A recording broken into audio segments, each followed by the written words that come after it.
And I'm privileged today to tell you my experience of how philanthropy has translated into a gift for the humans of tomorrow. Because I'm a maternal fetal medicine specialist, that is, I'm a subspecialist in high-risk pregnancy, mothers with conditions such as heart disease, cancer, serious genetic disorders that put the health of them or their unborn babies at risk. I also look after families who are handed the devastating news that their baby has serious abnormalities of growth or development, or where medical or surgical treatment may be required while still unborn to save the baby's life. My team partners with these families as custodians of the first 9 months, which I would challenge you all are the most important 9 months of your life.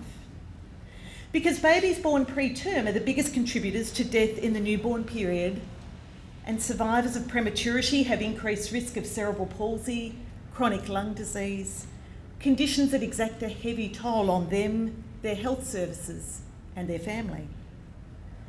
Babies born small are more likely to succumb to stillbirth and struggle as newborns as children. However, the adaptations made by the unborn necessary to ensure survival leave a lifelong footprint. Its legacy is an increased risk in later life of high blood pressure, cardiovascular disease, premature death. So how has philanthropy made a difference to those all-important first 9 months? Well, since qualifying as a subspecialist in 2004, I've worked, researched, taught in this area. I slowly grew a department of perinatal medicine in my clinical home, Mercy Hospital for Women.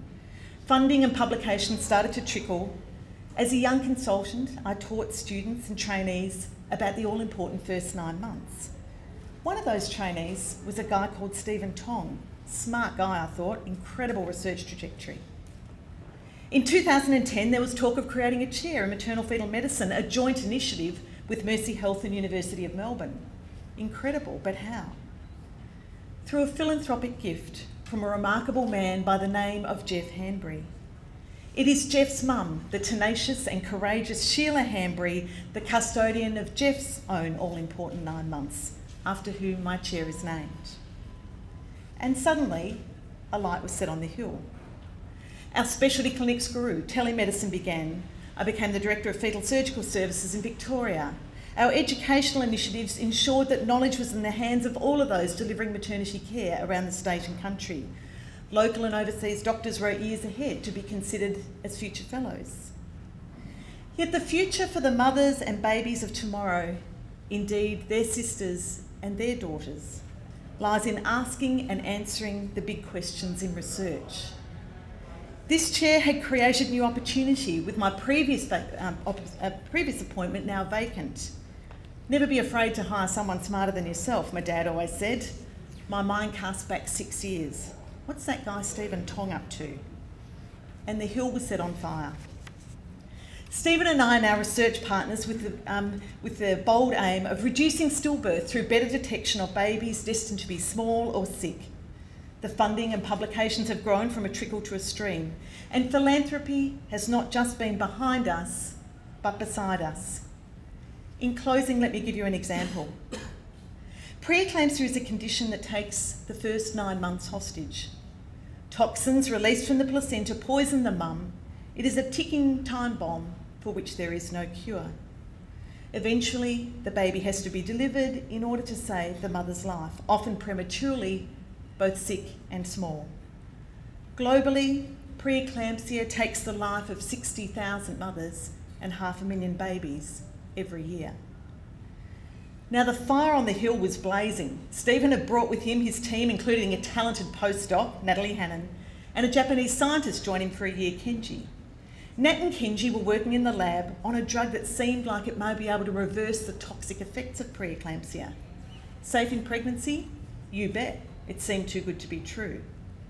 Now, meanwhile, downstairs, I had Kathy, a brilliant young clinician from South Africa, who'd come to join my team as a fellow for a year. South Africa is a country with a huge burden of preeclampsia. We got the teams together. Could we possibly do a clinical trial of esomeprazole for severe preterm preeclampsia? No problem. But this sort of dreamish and do-it type research needs more than the great minds and big hearts of science. It needs money. And the reality of the research funding cycle is that it can be slow and uncertain. Enter philanthropy. That love of humanity has stepped in again and funded the PI trial. The drugs were shipped to Cape Town in January, and this double-blind, first-of-its-kind trial is underway. At 3 a.m. most mornings, Stephen and I will get a text from Kath enthusiastically announcing the latest recruit, and neither of us have got the heart to temper her enthusiasm. So this is just my story, but I know there are many like it that can be told in this hall. 24 professorial chairs were established during this brave campaign. Many of those who donated the chairs and many of those who have been appointed to them are here today. These chairs have increased our research capabilities, allowing us to ask the big questions that need to be answered in the world today. Scholarships, bursaries, awards and prizes have supported hundreds of students, some of whom are here today. Your generosity means that they can reach their potential. In some cases, scholarships and bursaries have been the difference between them staying at university or not. So now can I invite my colleagues to join me in standing to say on behalf of all the students, academic and professional staff of the University of Melbourne, our affiliates and our colleges, thank you.